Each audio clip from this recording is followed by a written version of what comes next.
सभी को नमस्कार। Title of the video, how to fill PAR in sparrow portal. आज हम लोग सीखेंगे कि स्पैरो पोर्टल के माध्यम से आप अपना गोपनीय प्रतिवेदन कैसे भर सकते हैं, अपना सीआर कैसे भर सकते हैं। इसके लिए हम पीपीटी का थोड़ा सहारा लेंगे कुछ बेसिक चीज़ों को जानने के लिए। पार का फुल फॉर्म होता है परफॉर्मेंस अप्रेजल रिपोर्ट। कुछ बेसिक टर्मिनोलॉजी को समझ लेते हैं बिफोर फिलिंग द सीआर या पार।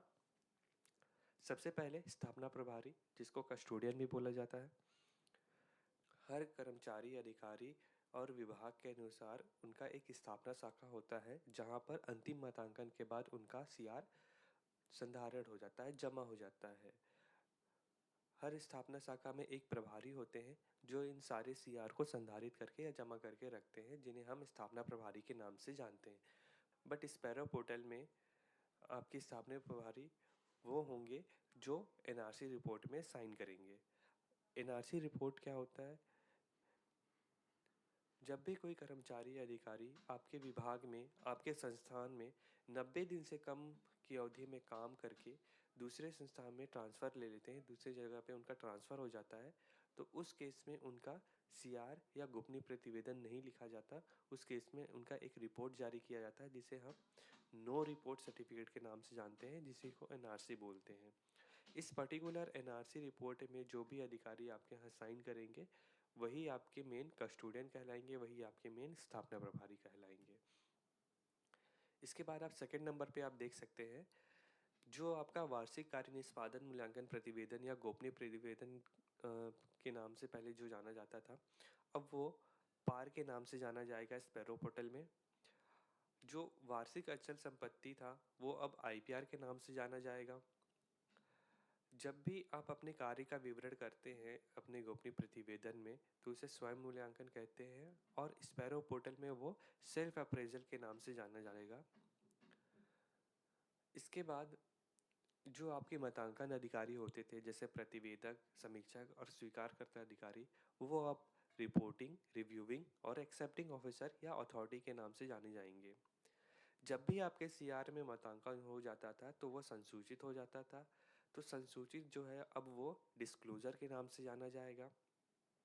एक अल्टरनेट ऑप्शन स्पैरो पोर्टल में दिया गया है।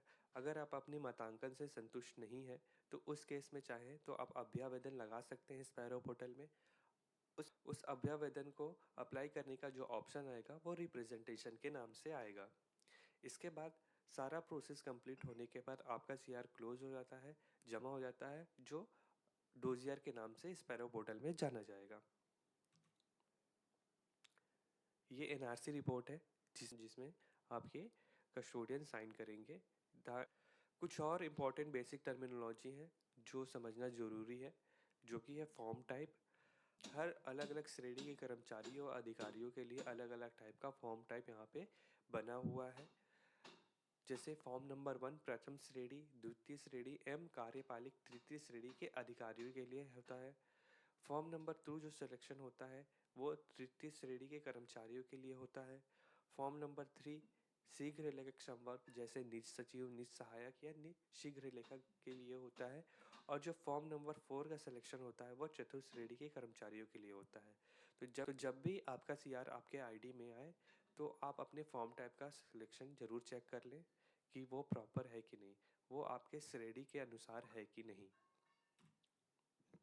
पार का जो एक प्रोसेस होता है स्पैरो पोर्टल में, उसका एक ओवरव्यू हम लोग यहाँ पर समझ लेते हैं इस पीपीटी के माध्यम से। पहले सबसे पहले कस्टोडियन का वर्क आता है।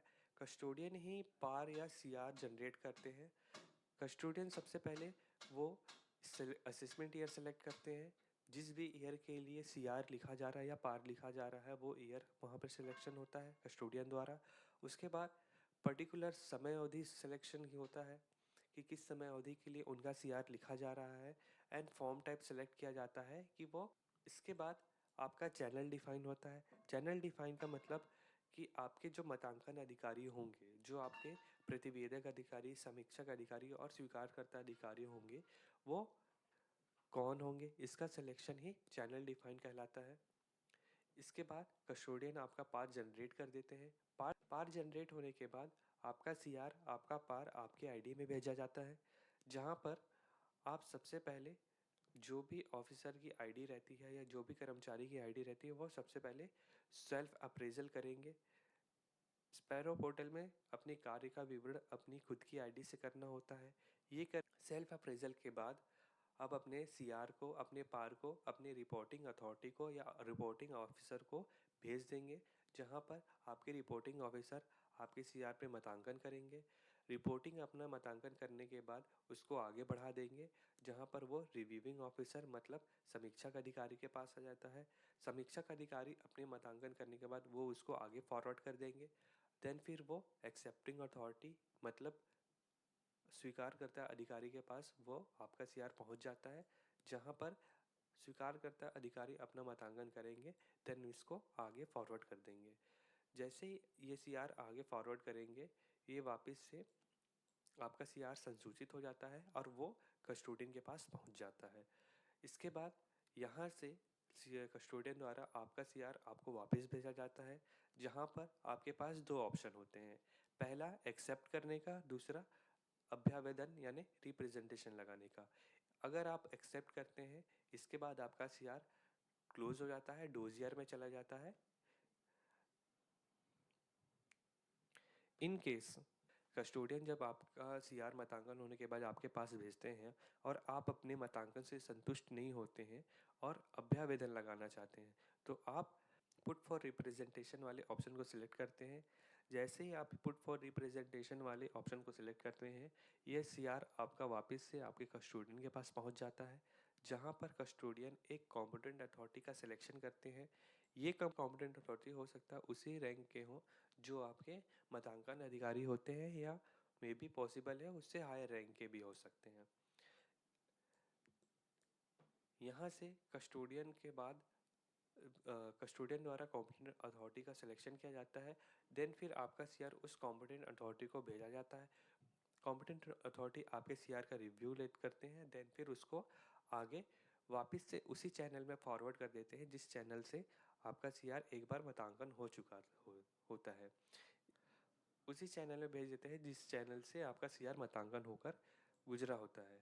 उसके बाद वापिस के बाद सारे अधिकारी यहाँ पर अपना अपना मतांकन करते हैं। मतांकन करने के बाद अंतिम में वापस से ये कॉम्पिटेंट अथॉरिटी के पास पहुँचता है आपका सीआर। कॉम्पिटेंट अथॉरिटी वापस से आपका सीआर आपके कस्टोडियन के पास भेजते हैं। इसके बाद कस्टोडियन आपका सीआर आपके पास पुनः भेजते हैं, जहां पर आपको सिर्फ एक ही ऑप्शन आता है इस बार एक्सेप्ट करने का, क्योंकि स्पैरो पोर्टल में दोबारा अभ्यावेदन लगाने का ऑप्शन नहीं दिया जाता है।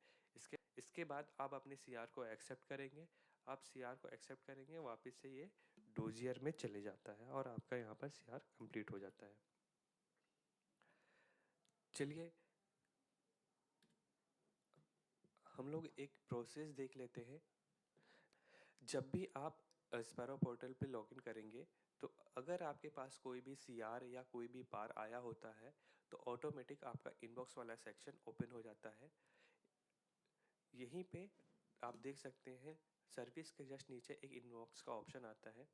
तो अगर मान के चलिए आपके कस्टोडियन ने आपका सीआर जनरेट करके आपकी आईडी में भेज दिया, तो आप इनबॉक्स वाले ऑप्शन पे जाएंगे। इनबॉक्स वाले ऑप्शन पे आप देख सकते हैं आपको यहाँ पर दो ऑप्शन दिख रहे हैं। पहला है माई पार का और दूसरा एसएस पार का। जैसे जिस पर्सन की ये आईडी है, उस पर्सन का अगर खुद का सीआर वो भरना चाह रहे हैं, तो उस केस में उनका सीआर माई पार वाले ऑप्शन पे दिखाई देगा। इन केस अगर वो किसी दूसरे कर्मचारी या अधिकारी के मतांकन अधिकारी है, तो उस केस में उनको दूसरों का सीआर या दूसरों का पार एसएस पार वाले ऑप्शन पे दिखाई देगा। अभी हम ये कंसिडर कर लेते हैं कि मुझे अपना सीआर खुद से यहाँ पे भरना है, तो मैं इनबॉक्स पे जाऊँगा। अब जैसे ही इनबॉक्स पे क्लिक करेंगे, देख सकते हैं यहाँ पे माई पार का एक ऑप्शन आता है। अगर आपके कस्टोडियन ने आपका सीआर जनरेट करके आपको भेज दिया है, तो वो कुछ ऐसा यहाँ पर रिफ्लेक्ट होता है। देख सकते हैं जैसे मुझे एक सीआर यहाँ पर प्राप्त हुआ है, जिसमें आपको यहाँ पे सीरियल नंबर, स्टेटस यहाँ पे दिखाएगा ए पार का। उसके बाद एक पार आईडी जनरेट होती है जो यूनिक रहती है, ये कस्टोडियन द्वारा ही जनरेट किया जाता है। इसके बाद आप जिस भी श्रेणी के कर्मचारी या अधिकारी होते हैं, उसी के अकॉर्डिंग यहाँ पे आपका फॉर्म टाइप सिलेक्शन होता है। इसके बाद आप देख सकते हैं कब आपको ये रिसीव हुआ है, यहाँ पे ये रिसीविंग डेट मेंशन होता है। आपको किसने भेजा है या आपके जो भी कस्टोडियन रहते हैं उनका नाम यहाँ पे रिफ्लेक्ट होता है, आप यहाँ चाहें तो देख सकते हैं। इसके बाद कौन सी डेट पे आपको भेजा गया था ये भी यहाँ पे मेंशन होता है। करेंट स्टेज यहाँ पे आप देख सकते हैं ऑफिसर रिपोर्टेड, मतलब आप यहाँ पे ये भी देख सकते हैं कि करेंटली आपका जो सीआर है वो कौन से स्टेज में है। इस ये सारी चीज़ें देखने के बाद आप यहाँ पे पार आईडी के नीचे आएंगे और इस पर क्लिक कर देंगे। जैसे आप इस पर क्लिक करेंगे तो आप देख सकते हैं यहाँ पे वर्क फ्लो डिटेल और यहाँ पे स्टैंडर्ड के नीचे आपको दो ऑप्शन मिल जाते हैं। पहला है बेसिक इन्फॉर्मेशन का, तो जब भी आप फर्स्ट टाइम लॉगिन करेंगे तो यहाँ पर कुछ बेसिक चीज़ों को देख लेंगे, बेसिक चीज़ों को नोट डाउन कर लेंगे। वो क्या इंपॉर्टेंट चीज़ें हैं वो पहले हम लोग समझ लेते हैं। बेसिक इन्फॉर्मेशन में कुछ चीज़ें चेक करने की है। सबसे पहला ऊपर में आपको यहाँ पर आपके चैनल दिखाई देता है, चैनल रिफ्लेक्ट करता है। तो यहाँ पे चैनल आप लोग चेक कर लेंगे कि आपके जो रिपोर्टिंग अधिकारी है, रिव्यूइंग अधिकारी है और एक्सेप्टिंग अधिकारी है उनका नाम यहाँ पे करेक्टली मेंशन है या नहीं है। इसके बाद जो सेकंड नंबर की चीज़ें चेक करने की है वो है आपके क्रेडेंशियल, मतलब आपकी जो डिटेल यहाँ पे मेंशन है, जैसे आपका नाम, आपका पदनाम, आपकी श्रेणी, विभाग का नाम और पद स्थापना कार्यालय, ये सारी चीज़ें चेक कर लेंगे। तीसरे नंबर की जानकारी कि कौन से समय अवधि के लिए जो आपका सीआर भरा जा रहा है वो यहाँ पर चेक कर लेंगे। इसके बाद चौथा, जो आपका फॉर्म टाइप सेलेक्टेड होता है उसके अकॉर्डिंग जो लाइन मेंशन थी वो लाइन यहाँ पे प्रॉपरली मेंशन है या नहीं, आपके श्रेणी के अनुसार वो यहाँ पर मेंशन है या नहीं, वो चेक कर लेंगे। ये सारी चीज़ें चेक करने के बाद ही आप अपने सीआर या सेल्फ अप्रेजल करेंगे। इन केस अगर आपको लगता है कि इन चारों डिटेल्स में से कोई चीज़ एरर है या गलती है तो आपको आप यहाँ पे देख सकते हैं सबमिट डाटा एरर का एक ऑप्शन आ जाता है, आपको इस पर क्लिक करना है और देन फिर आप इस पर रिपोर्ट कर सकते हैं। आप यहाँ पर अपनी सारी डिटेल्स को चेक कर लेंगे प्रॉपरली। अगर आपको लगता है कि यहाँ पे कोई भी डिटेल में कोई गलती हुई है तो आप सबमिट डाटा एरर वाले ऑप्शन पे क्लिक करेंगे। जैसे आप इस पर क्लिक करेंगे आप देख सकते हैं एक छोटा सा टैब ओपन होता है जहाँ पर आपको कुछ रिमार्क मेंशन करना होता है कि पर्टिकुलर किस चीज़ के लिए आप ये रिपोर्ट सबमिट कर रहे हैं। इसके बाद आप रिमार्क डालेंगे और देन फिर इसको सबमिट कर देंगे। मैं अभी यहाँ पर इसको क्लोज़ कर देता हूँ। चलिए मान के चलिए कि ये सारी डिटेल आपकी यहाँ पर बिल्कुल सही है और जो आपका यहाँ पर जो चैनल बना हुआ है वो चैनल भी बिल्कुल करेक्ट है। तो उसके बाद आप सेल्फ अप्रेजल वाले ऑप्शन पे जाएंगे। सेल्फ अप्रेजल पे जाएंगे देन फिर यहाँ पे आपको अलग अलग ऑप्शन मिल जाते हैं आपके कार्य के बारे में विवरण करने के लिए। ये आपको यहाँ पे अपने कार्य के बारे में विवरण करना है।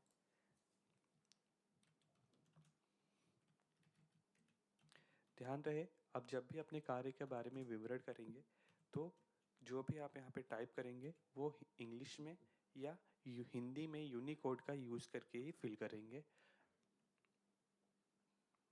ये सारी डिटेल फिल करने के बाद आपको नीचे आना है।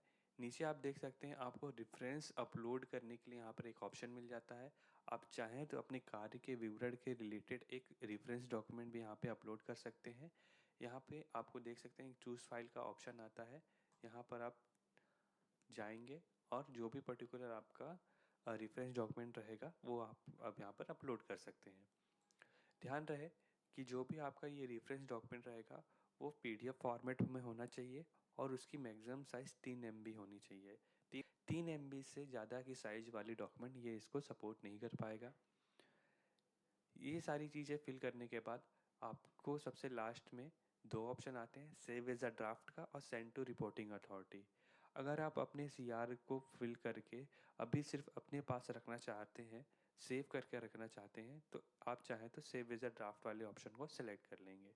जैसे आप इसको सेव एज अ ड्राफ्ट पे क्लिक करेंगे आपका सीआर सिर्फ आपके आईडी में फिल होकर सेव हो जाता है। आप चाहें तो बाद में इसको चेक भी कर सकते हैं। आप वापस से इनबॉक्स वाले ऑप्शन पे आएंगे। इसके बाद माई पार का ऑप्शन ओपन हो जाएगा। आपको पार आईडी पे क्लिक करना है।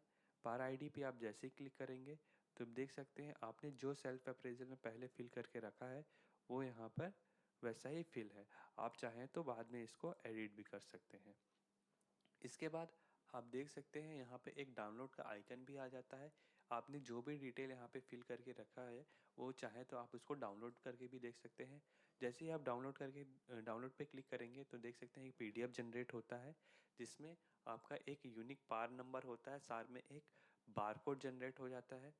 इसके अलावा जो भी आप अपने कार्य के बारे में यहाँ पे विवरण करते हैं वो सारा इन्फॉर्मेशन यहाँ पे मेंशन हो जाता है। ये एक ड्राफ्ट फाइल होता है, आप चाहें तो इसको डाउनलोड करके चेक कर सकते हैं। इसके बाद अगर आपने अपना सीआर या अपना पार कंप्लीटली फिल कर लिया है, प्रॉपरली फिल कर लिया है और इसको आप आगे मतांकन के लिए भेजना चाह रहे हैं, तो आपको सेंड टू रिपोर्टिंग अथॉरिटी वाले ऑप्शन पे क्लिक करना है। जैसे ही आप सेंड टू रिपोर्टिंग अथॉरिटी वाले ऑप्शन पे क्लिक करेंगे, आपको एक पॉपअप आएगा जिसमें ये मेंशन है, एक बार ये अगर फॉर्म सबमिट हो गया तो आप इसमें कोई भी चेंजेस नहीं कर सकते हैं। आपको इस पर ओके पे क्लिक करना है। जैसे ही आप ओके पे क्लिक करेंगे, आपको फिर से दो ऑप्शन आते हैं। पहला है डीएससी साइन का और दूसरा ई हस्ताक्षर का। ध्यान रहे ये दोनों साइन करने के लिए आपके ये दोनों चीज़ें रजिस्टर होनी चाहिए। अगर आप डीएससी से साइन करना चाहते हैं तो पहले आपको डीएससी रजिस्टर करना होगा। अगर आप ई साइन यानी आधार बेस्ड साइन करना चाहते हैं तो पहले आपको अपना ई साइन या आधार बेस्ड साइन यहाँ जाकर रजिस्टर करना होगा। इन केस अगर आपका डीएससी या ई साइन रजिस्टर्ड नहीं है और आप इस पर साइन करना चाहेंगे, तो आप जैसे इस पर क्लिक करेंगे तो आप देख सकते हैं प्लीज़ रजिस्टर ई साइन का एक पॉपअप आ जाता है, एक टैब ओपन हो जाता है। डेट मीन्स आपको पहले ई साइन रजिस्टर करना होगा। तो इसके लिए हम लोग ई साइन वाले रजिस्टर के प्रोसेस में आ जाते हैं। आपको यहाँ पे देख सकते हैं लेफ्ट हैंड साइड पे ई साइन का ऑप्शन आता है, जहाँ पे रजिस्टर ई साइन यूआईडी टोकन वाले ऑप्शन पे आपको क्लिक करना है। जैसे आप इस पर क्लिक करेंगे, यहाँ पे आप देख सकते हैं रजिस्टर ई साइन का एक ऑप्शन आता है। आपको रजिस्टर ई साइन पे क्लिक करना है। इसके बाद दोनों चेक बॉक्स पे यहाँ पे टिक करना है। टिक करने के बाद आपको ओके पे क्लिक करना है। जैसे ही आप ओके पे क्लिक करेंगे, ये आपको सीडेक के पेज पे रिडायरेक्ट करेगा। आपको अपना यहाँ पे आधार नंबर मेंशन करना होता है। आधार नंबर मेंशन करने के बाद आपको गेट ओटीपी पे क्लिक करना होता है। जैसे ही आप गेट ओटीपी पे क्लिक करेंगे, आपके रजिस्टर्ड आधार नंबर पर एक ओटीपी प्राप्त होगा। जो भी ओटीपी आपको प्राप्त होगा आपके आधार रजिस्टर्ड मोबाइल नंबर पर, आपको यहाँ पे मेंशन करना होगा, फिल करना होगा।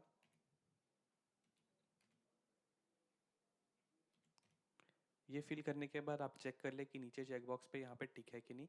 उसके बाद आपको उसको सबमिट वाले ऑप्शन पे क्लिक करना होगा। जैसे ही आप सबमिट पे क्लिक करेंगे, आप देख सकते हैं यहाँ पर आपका e sign has been registered successfully का एक मैसेज आता है यहाँ पर। डेट मीन्स कि आपका ई साइन है वो सक्सेसफुली यहाँ पर रजिस्टर हो चुका है। अब वापस से आप इनबॉक्स पे आएंगे। इसके बाद माई पार वाले ऑप्शन पे आएंगे। माई पार ऑप्शन पे आने के बाद पार आईडी पे क्लिक करेंगे। पार आईडी पे क्लिक करने के बाद आपने जो भी यहाँ पे डिटेल फिल करके रखा होगा एज इट इज़ वो रहेगा। इसके बाद आप सेंड टू रिपोर्टिंग अथॉरिटी के ऊपर क्लिक करेंगे। जैसे ही एक बार इस पर क्लिक करेंगे, आपको ये पॉपअप आएगा कि एक बार आपने जो यहाँ पे डाटा फिल करके रखा हुआ है, अगर आपने इसको सबमिट कर दिया तो उसको आप बाद में उसे चेंज नहीं कर पाएंगे। आपको ओके पे क्लिक करना है। ओके ओके पे क्लिक करने के बाद आप जिस भी वे में इसमें साइन करना चाहते हैं उस पर्टिकुलर मेथड को आप सेलेक्ट कर लेंगे। उसके बाद कंटिन्यू साइन इन पे क्लिक करेंगे। साइन इन पे क्लिक करने के बाद आप यहाँ पर अपने आधार नंबर के आखिरी 3 डिजिट को यहाँ पे मेंशन करेंगे सिक्योरिटी नंबर पे। इसके बाद नीचे आए चेक बॉक्स पे क्लिक करेंगे। ये क्लिक करने के बाद ओके पे क्लिक करेंगे। जैसे ही आप क्लिक करेंगे, ओके पे क्लिक करेंगे, आपको अगेन फिर से एक पॉपअप आएगा जिसमें ये मेंशन रहता है कि ये आपको ई साइन वाले पेज पर रीडायरेक्ट करेगा। आपको ओपी पे क्लिक करना, आपको गेट ओटीपी वाले ऑप्शन पे क्लिक करना होता है। जैसे आप गेट ओटीपी पे क्लिक करेंगे, आपके रजिस्टर्ड मोबाइल नंबर पर एक ओटीपी आएगा।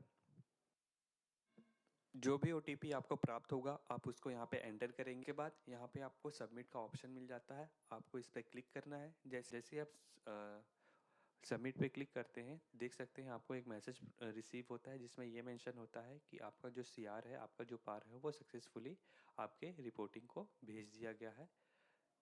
यहाँ पर यूज़र का काम कंप्लीट होता है। इसके बाद अंतिम में जब मतांकन हो जाता है, उसके बाद वापस से आपके आईडी में आपका सीआर वापस प्राप्त होता है। देन फिर आप वहाँ पर आपको दोनों ऑप्शन मिल जाते हैं, एक्सेप्ट करने का और अभ्यावेदन लगाने का। आप चाहें तो अपने पार का आप अपने पार को ट्रैक भी कर सकते हैं। जैसे जो भी यूज़र रहेंगे वो अपने आईडी पे यहाँ पे क्लिक करेंगे, देन फिर सेंड वाले ऑप्शन पे जाएंगे।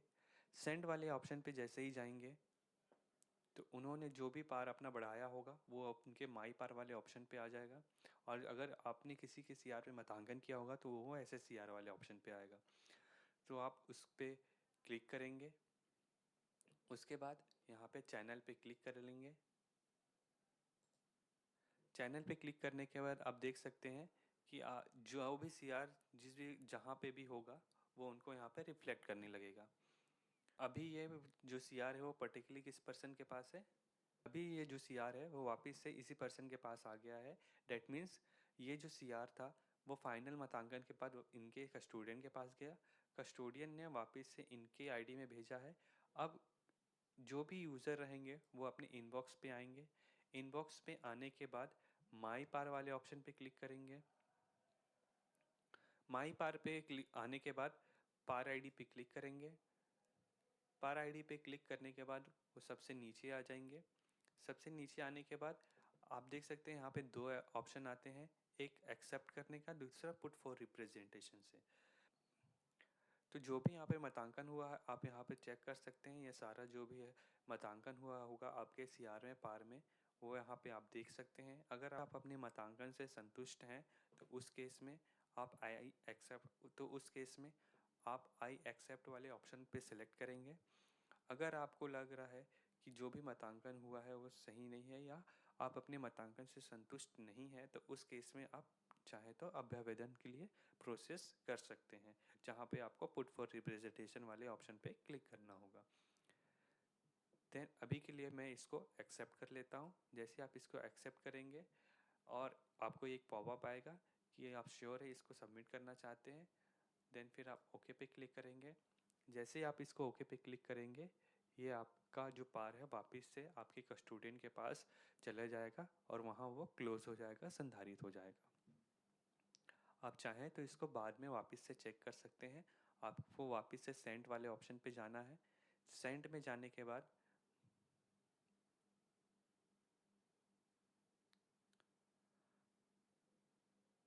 माई पार वाले ऑप्शन पे आप देख सकते हैं कि जो भी आपका पार रहेगा, जितने भी पार आपके पास से होकर गए होंगे या आपका पार होगा, तो जो भी आपका पार जिस पे आप मतांकन हुआ होगा जो क्लोज हो गया वो अभी यहाँ पे दिखेगा। आप इसको चाहें तो यहाँ पे इस वाले ऑप्शन पे क्लिक करके इसको देख भी सकते हैं और चाहें तो यहाँ से डाउनलोड भी कर सकते हैं। आप इसको ऐसे डाउनलोड करेंगे, जिस भी सेक्शन को आपको डाउनलोड करना होगा उस सेक्शन पे आएंगे। जैसे सेल्फ अप्रेजल वाले पार्ट को आपको डाउनलोड करना है तो इसको डाउनलोड कर सकते हैं। बेसिक इन्फॉर्मेशन को अगर उनको डाउनलोड करना है तो बेसिक इन्फॉर्मेशन वाले पेज को वो डाउनलोड कर सकते हैं।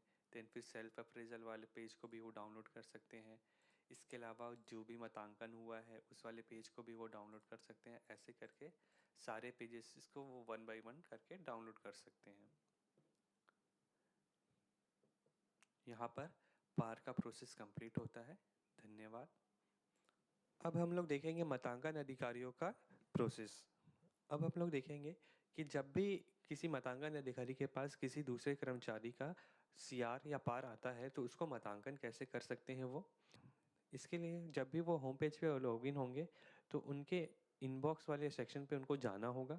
इनबॉक्स पे वो जैसे ही क्लिक करेंगे तो यहाँ पर उनको फिर से दो ऑप्शन आएंगे, एक माई सीआर का और एक एसएस सीआर का, एक माई पार का और एक एसएस पार का।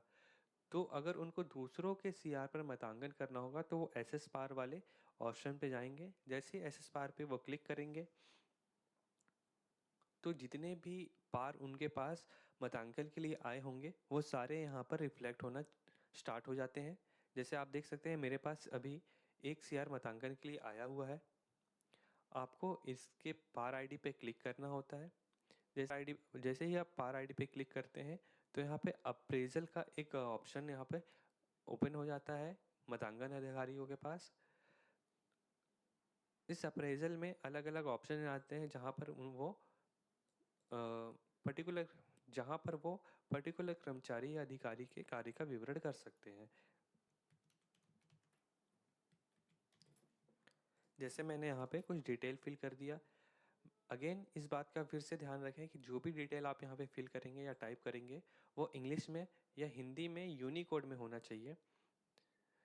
इसके बाद आप यहाँ पर अब देख सकते हैं कि ये सबसे पहले अगर मैं चैनल में देखूँ तो ये अभी रिपोर्टिंग ऑफिसर के पास है और रिपोर्टिंग ऑफिसर के आईडी से मैं ये सारी चीज़ें फिल कर रहा हूँ। इसके बाद आप यहाँ पे मतांकन करना स्टार्ट करेंगे।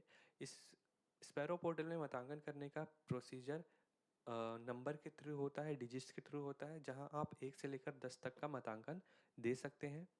तो जो भी आप यहाँ पर मतांकन करना चाहते हैं किसी भी कर्मचारी या अधिकारी के लिए तो आप यहाँ पे अपना मतांकन डाल सकते हैं।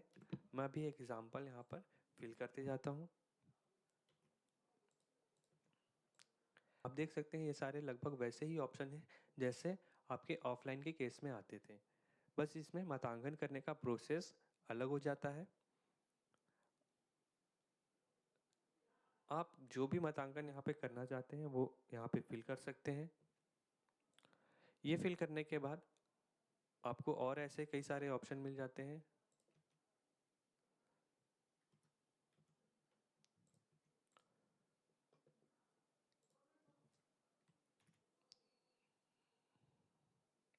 लास्ट में आप देख सकते हैं यहाँ पे ऑटोमेटिक समग्र ग्रेडिंग यहाँ पे कैलकुलेट हो जाती है। उसके बाद यहाँ पे आप देख सकते हैं जो भी प्रतिवेदक अधिकारी रहेगा उनका यहाँ पे नाम और उनका पदनाम यहाँ पे रिफ्लेक्ट होता है। इसके अलावा आप चाहें तो यहाँ पे भी एक रेफरेंस डॉक्यूमेंट अपलोड कर सकते हैं कार्य से रिलेटेड, कार्य के विवरण से रिलेटेड। ये सारी चीज़ें करने के बाद आप चाहें तो इसको सेव एज अ ड्राफ्ट करके अपने पास सेव रख सकते हैं, अदरवाइज इसको आगे बढ़ा सकते हैं। जैसे आप send to reporting reviewing authority पे क्लिक करेंगे आपको एक पॉपअप आएगा जिसमें ये लिखा है कि जितना भी कार्य का मतांकन करेंगे या ग्रेडिंग देंगे उसको 1 से लेकर 10 के बीच में ही आपको देना होता है। आप ओके पे क्लिक करेंगे। जैसे ही आप सेंड टू रिव्यूइंग अथॉरिटी पे क्लिक करेंगे आपको एक पॉपअप आएगा जिसमें ये मेंशन है कि एक बार आपने इसको सबमिट कर दिया देन फिर इसमें कोई भी चेंजेस पॉसिबल नहीं है। तो आप ओके पे क्लिक करेंगे। अब जैसे ही ओके पे क्लिक करते हैं आप देख सकते हैं आपको 2 ऑप्शन आ जाते हैं साइन करने के लिए। पहला है DSC साइन, दूसरा ई साइन। आप जिस भी वेबसाइट से इसमें साइन करना चाहते हैं आप उसको सेलेक्ट कर सकते हैं। मैं यहाँ पे ई साइन का यूज़ करूँगा। आप कंटिन्यू साइन इन पे क्लिक करेंगे। जैसे आप कंटिन्यू साइन इन पे क्लिक करेंगे आप इसको ऑथेंटिकेशन मोड को OTP पे ही सिलेक्ट रहने देंगे। देन फिर सिक्योरिटी नंबर पे आप अपने आधार नंबर के आखिरी 3 अंक को यहाँ पर मेंशन करेंगे। इसके बाद लास्ट में यहाँ पे एक छोटा सा चेक बॉक्स होता है, इसको टिक करेंगे, ओके पे क्लिक करेंगे। देन अगेन यहाँ पर एक पॉपअप आता है जिसमें ये मेंशन है कि ये आपको ई साइन के पेज पर रीडायरेक्ट करेगा। आप ओके पे क्लिक करेंगे। जैसे ही आप ओके पे क्लिक करते हैं ये आपको सीडेक के पेज पे रीडायरेक्ट करता है जहाँ पर आप देख सकते हैं एक गेट OTP का ऑप्शन आता है। आपको गेट OTP वाले ऑप्शन पे क्लिक करना है। देन फिर आपके जो भी आधार रजिस्टर्ड मोबाइल नंबर रहेगा उस पर एक OTP आएगा। आपको वो OTP यहाँ मेंशन करना है, फिल करना है। देन इसके बाद इसको सबमिट कर देना है। अब जैसे ही सबमिट करेंगे आपको एक मैसेज आएगा जिसमें ये मेंशन है कि पर्टिकुलर पार आईडी जिसमें आपने ये मतांकन किया था वो आगे बढ़ चुका है, मतलब वो रिपोर्टिंग से रिव्यूइंग ऑफिसर के पास जा चुका है। इसके बाद जो भी उनके रिव्यूइंग ऑफिसर रहेंगे वो वापस से इनबॉक्स में आएंगे। इनबॉक्स में आने के बाद SS पार वाले ऑप्शन पे जाएंगे।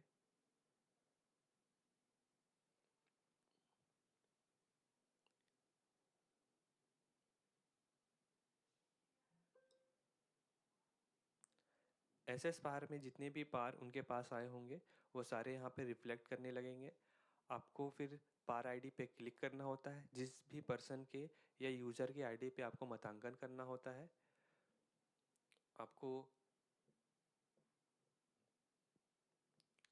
कुछ यूज़र्स को या कुछ मतांकन अधिकारियों को कुछ ऐसा पॉपअप शो हो सकता है जिसमें ये मेंशन है, you are the same person acted as earlier authority so is prefilled which can be edited. That means अगर एक ही अधिकारी आपके रिपोर्टिंग, रिव्यूइंग और एक्सेप्टिंग अथॉरिटी बनते हैं तो उस केस में उनको ये पॉपअप देखने को मिल सकता है, जहाँ पर ये मेंशन रहता है कि जो भी लास्ट टाइम आपने इसमें फिल किया था वही यहाँ पे ऑटोमेटिक फिल रहेगा। आप चाहें तो उसको यहाँ भी एडिट कर सकते हैं। आप इसको ओके पे क्लिक करेंगे।